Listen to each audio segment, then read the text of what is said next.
Bahujan Samaj party से निकाले गए नेता और पूर्वांचल के गोरखपुर के आसपास एक बड़ा ब्राह्मण चेहरा माने जाने वाले हरिशंकर तिवारी रविवार को अपने दो बेटों के साथ समाजवादी पार्टी में शामिल हो गए। बता दें कि उनके बड़े बेटे भीमशंकर तिवारी यानी कुशल तिवारी संत कबीर नगर से लोकसभा सांसद रह चुके हैं। वहीं उनके छोटे बेटे विनय शंकर तिवारी गोरखपुर के चिल्लूपार से बसपा के विधायक हैं। सभी के सपा में शामिल होने की संभावनाओं के चलते उन्हें बहुजन समाज पार्टी से निकाल दिया गया था। वहीं इन सब के अलावा संत कबीर नगर के खलीलाबाद से विधायक दिग्विजय नारायण चौबे उर्फ जय चौबे ने भी भारतीय जनता पार्टी को छोड़कर समाजवादी पार्टी की सदस्यता ले ली है। भाजपा से सपा में शामिल होने वाले वो दूसरे विधायक हैं।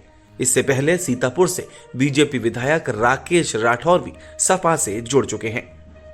बता दें कि बसपा के शासनकाल में उत्तर प्रदेश विधान परिषद के अध्यक्ष गणेश शंकर पांडे ने भी समाजवादी पार्टी की सदस्यता ग्रहण कर ली है। वहीं पार्टी में नेताओं का स्वागत करते हुए समाजवादी पार्टी के मुखिया और राज्य के पूर्व मुख्यमंत्री अखिलेश यादव ने कहा है कि इतना बड़ा परिवार अब हमारे साथ जुड़ गया है और विधायक विनय शंकर तिवारी भी पार्टी में आ गए हैं, तो फिर सपा का कोई मुकाबला नहीं कर सकता। सपा में आकर आपने पार्टी की लड़ाई को और मजबूत बना दिया है। वहीं हरिशंकर तिवारी के परिवार और जय चौबे के सपा में शामिल होने से अखिलेश यादव अब ये संकेत देना चाह रहे हैं कि उत्तर प्रदेश के ब्राह्मण भारतीय जनता पार्टी या और अन्य पार्टियों से नाराज हैं और चुनावी जंग में अब ब्राह्मण समाजवादी पार्टी को ज्यादा से ज्यादा मजबूत मान रहे हैं। 2022 के विधानसभा चुनाव के पहले विपक्ष भाजपा को ब्राह्मण विरोधी साबित करने में लगा हुआ है। वहीं चिल्लूपार से विधायक विनय शंकर तिवारी ने कहा कि हम लोग ब्राह्मण समाज से आते हैं और उस समाज पर इतना अन्याय और अत्याचार हुआ है जितना शायद किसी सरकार में नहीं हुआ। एक अनुमान लगाया जा रहा है कि उत्तर प्रदेश में 11% ब्राह्मण हैं। पूर्वांचल में इनकी तादाद करीब 20% है। वहीं राज्य में ठाकुर यानी राजपूतों की तादाद करीब 7% तक बताई जाती है। राज्य के उप मुख्यमंत्री दिनेश शर्मा को प्रदेश की बीजेपी का सबसे बड़ा ब्राह्मण चेहरा माना जाता है। उनके अलावा विधि मंत्री ब्रजेश पाठक भी पार्टी के कद्दावर ब्राह्मण नेताओं में गिने जाते हैं। बीजेपी प्रबुद्ध सम्मेलनों के जरिए ब्राह्मणों को पार्टी से जोड़े रखने की लगातार कोशिश कर रही है। बसपा भी अपने नेता और राज्यसभा सांसद सतीश चंद्र मिश्रा के नेतृत्व में ब्राह्मणों को 2007 के चुनावों की तर्ज पर फिर से पार्टी से जोड़ने के लिए प्रबुद्ध वर्ग सम्मेलन कर रही है।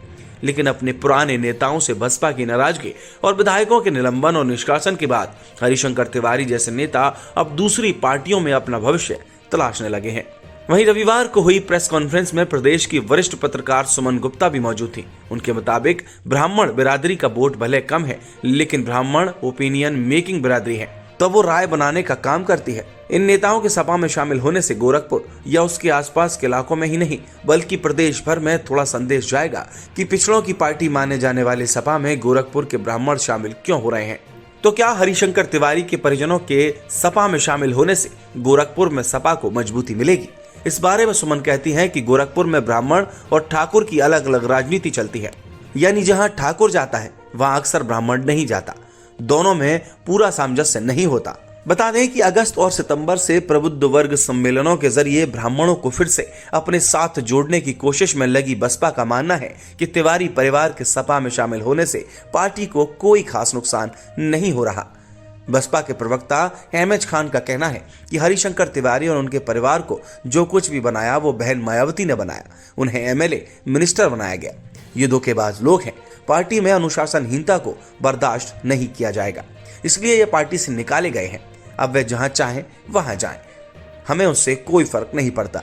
बसपा का मानना है कि उसके पास अभी भी सतीश चंद्र मिश्र, पूर्व मंत्री नकुल दुबे, मथुरा के पूर्व विधायक श्याम सुंदर शर्मा जैसे कद्दावर नेता हैं जो ब्राह्मणों को पार्टी से जोड़ने की कोशिश कर रहे हैं।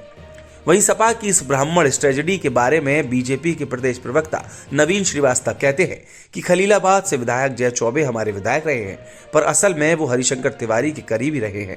साल 2017 में भाजपा में शामिल हुए और विधायक बन गए। चुनाव में ऐसे लोग आते जाते रहते हैं और उससे कोई फर्क हमें नहीं पड़ता। बता दें कि नवंबर में बसपा के गद्दावर नेता और कटहरी से विधायक लालजी वर्मा और अकबरपुर से बसपा विधायक राम अचल राजभर ने अखिलेश यादव की मौजूदगी में अकबरपुर में जनसभा कर अपने समर्थकों के साथ सपा की सदस्यता ले ली। उससे पहले अक्टूबर में बसपा के 9 निलंबित विधायकों असलम राहनी, असलम अली चौधरी, मुस्तफा सिद्दीकी, हाकिम लाल बिंद, हरगोविंद भार्गव और सुषमा पटेल ने बसपा छोड़कर सपा का दामन थाम लिया था। इसके साथ ही बीजेपी के सीतापुर से विधायक राकेश राठौर भी सपा में शामिल हो चुके हैं।